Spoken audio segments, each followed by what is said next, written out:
गलती क्या कर दी? किसानों की तरफ ध्यान नहीं दिया, खेतों की तरफ ध्यान नहीं दिया, पूंजी के लिए विदेशों से कर्ज मांगना शुरू कर दिया।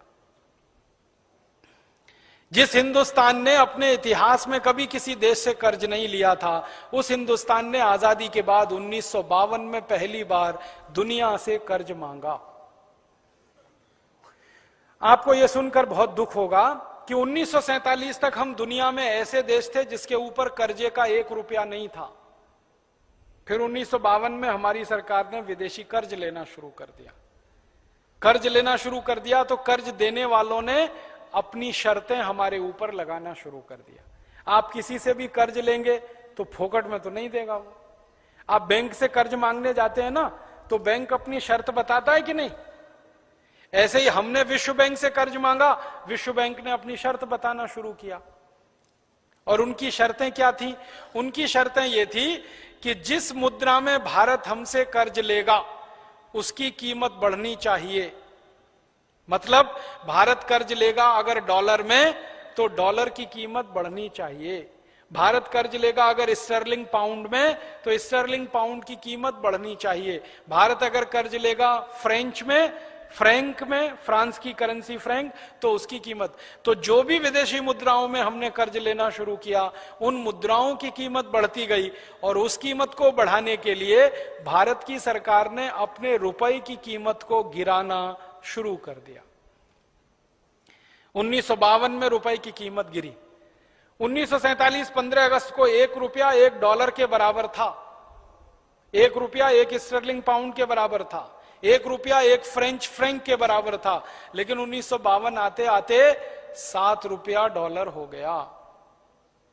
फिर हमने दोबारा 1957 में कर्ज लिया, फिर 1962 में लिया, फिर 1967 में लिया, फिर 1972 में लिया, फिर 1977 में लिया, फिर 1982 में लिया। और 1982 के बाद हर साल कर्ज लेना शुरू कर दिया। पहले 5-5 साल में एक बार कर्ज लेते थे।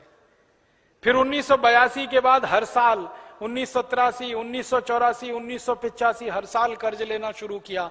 और कई प्रधानमंत्री तो ऐसे आए महानुभाव इस देश में, जिन्होंने पुराने कर्जे का ब्याज देने के लिए नया कर्ज ले लिया। ऐसे भी प्रधानमंत्री आए इस देश। उन्होंने कर्जों के सारे रिकॉर्ड तोड़ दिए। परिणाम क्या हुआ? कर्ज बढ़ता गया। और 1991 से इस देश में एक नीति चल पड़ी जिसका नाम आप जानते हैं, उदारीकरण।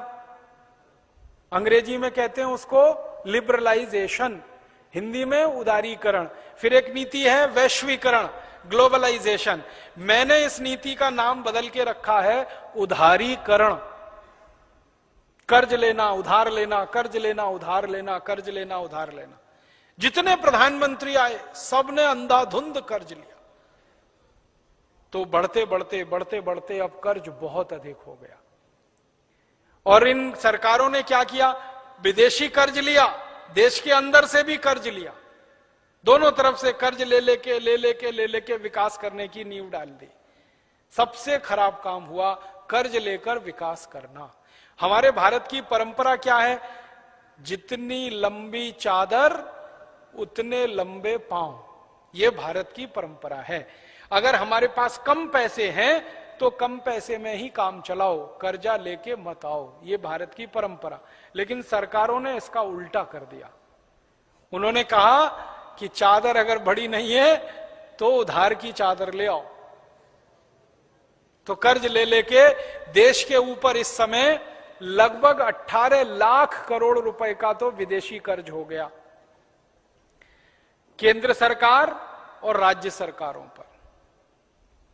और लगभग 18 लाख करोड़ का ही देशी कर्ज हो गया। माने इस समय देश 36 लाख करोड़ के कर्जे में दबा हुआ है। अगर आप हिसाब निकालेंगे तो एक एक हिंदुस्तानी 36,000 रुपए का कर्जदार है। यह स्थिति हो गई। अब इसमें परेशानी क्या आई कि हमने जहां विदेशों से कर्ज लिया, अमेरिका से, जापान से, जर्मनी से, फ्रांस से, स्वीडन से, स्विट्जरलैंड से, उन देशों ने हमारे ऊपर शर्तें लगाई।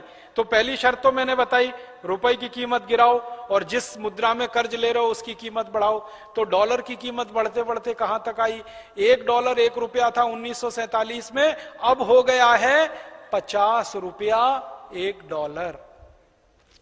माने रुपए की कीमत 50 गुनी कम हो गई। 1947 में 1 रुपया 1 स्टर्लिंग पाउंड था, अब हो गया है 80 रुपया 1 स्टर्लिंग पाउंड। एक करेंसी आई है दुनिया में जिसका नाम है यूरो डॉलर। 1 यूरो डॉलर 56 रुपया हो गया।